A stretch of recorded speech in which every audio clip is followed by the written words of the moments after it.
Hello and welcome to the very first episode of What's the Word, Shortie? Wheel of Time Shorties. Yay!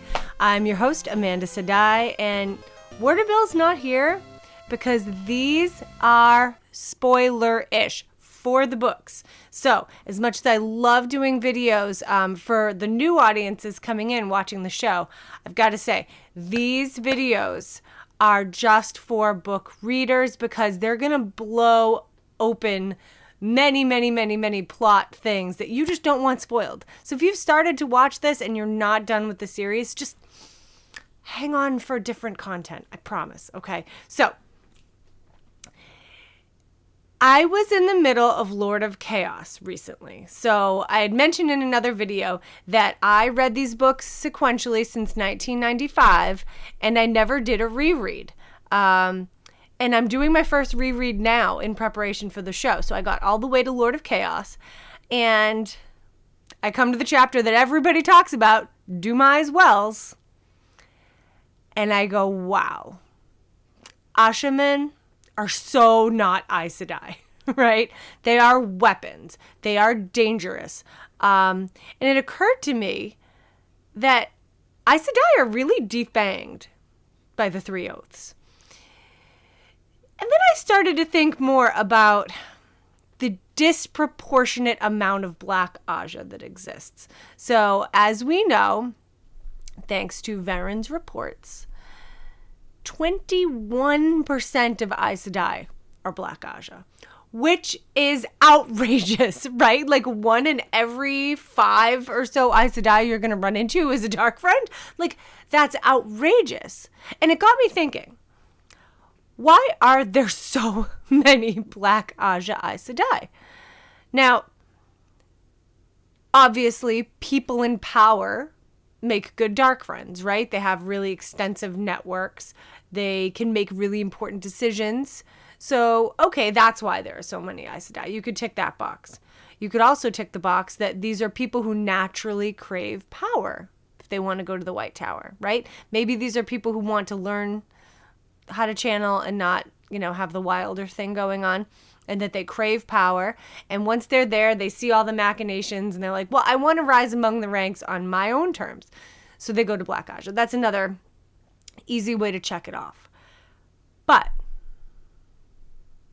the recent episode with the use of the Oath Rod got me thinking.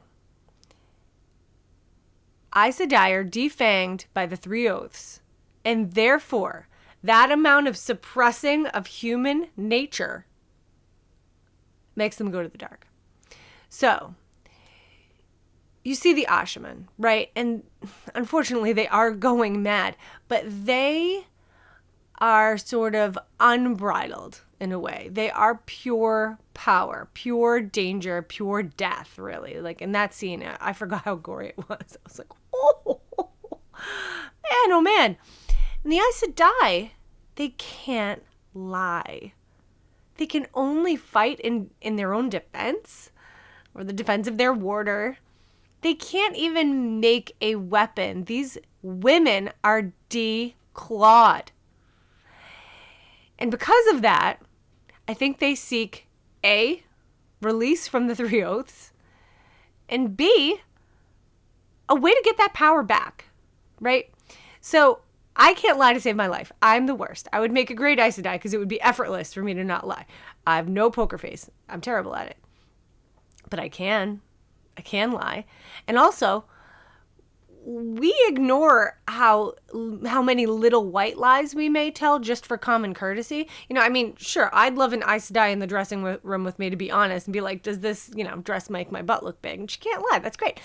But if you think about, on a daily basis, common courtesies, little, maybe tiny lies you tell, that's gonna accumulate, right? So I'm not even talking about the big stuff. I'm talking about having something in your nature suppressed for so long that it starts to build and there starts to be like a pressure, right? And I just think that this suppression of human nature from at least the first oath, like the oath about lying, I think that that the repression causes a lot of problems. So obviously, you know, we go back to the 100 Years' War, we go back to Arthur Hawkwing, and the reason why the Aes Sedai have the oath rod is a PR stunt. Think about it. The Aes Sedai only started using the oath rod to make people trust them again, or trust them more. It's a PR stunt. These women were boundless, unchecked, and the oath rod is keeping them small. So, I believe that many Aes Sedai, now, Varen's research says that most Aes Sedai who are Dark Friends became Dark Friends already at the tower, right? People like, I think, I'm trying to remember who was a Dark Friend like before they even got to the tower. I think it might even be Leandrin. But there were people who kind of came into the tower already like knowing who they were, and they were not good people. But most of them fell into darkness at the tower. And essentially they were preyed upon by these black sisters, you know, these black Aja sisters in the tower. And I think they preyed upon the weak. They preyed upon not weak of spirit, but the people who are starting to crumble under the Aes Sedai oaths, the people who seemed frustrated with the system.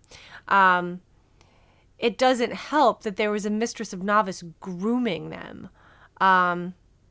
You know, I felt like hugely betrayed when I found out about Shiriam. I don't know if anybody else just felt like, how dare you?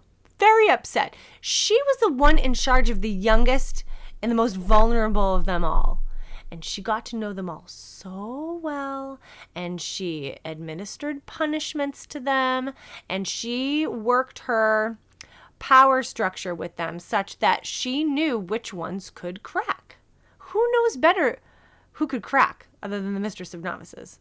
But that's sort of a different story. The second bit is about the violence and the inability to use the power except, you know, in your own defense. I think this is another reason why Aes Sedai may feel caged, repressed. They're limited, is what I'm trying to say.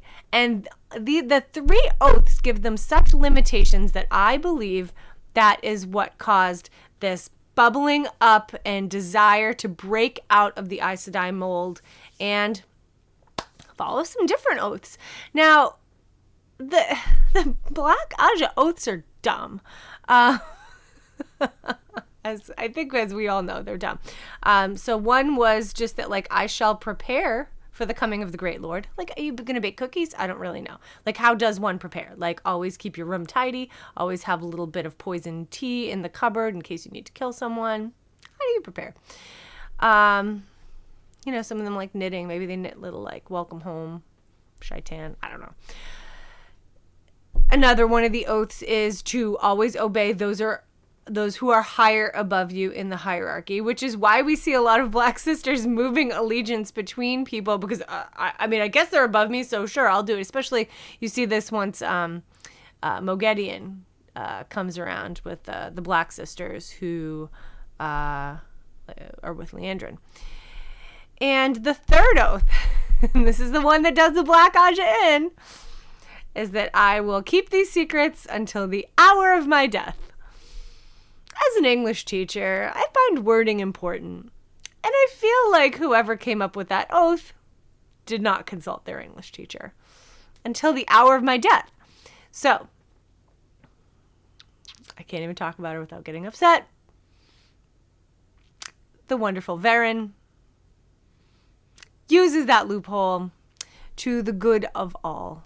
And I maintain that she is possibly the greatest character in fantasy literature, and that might be one of the greatest twists in fantasy literature. But I think I've said what I meant to say. Do you agree? Why do you think people go over to the Black Aja? Is it just because they suck? Or is there more to it? Do the three oaths have something to do with it? I want to know. Please like, subscribe, and comment. Thank you.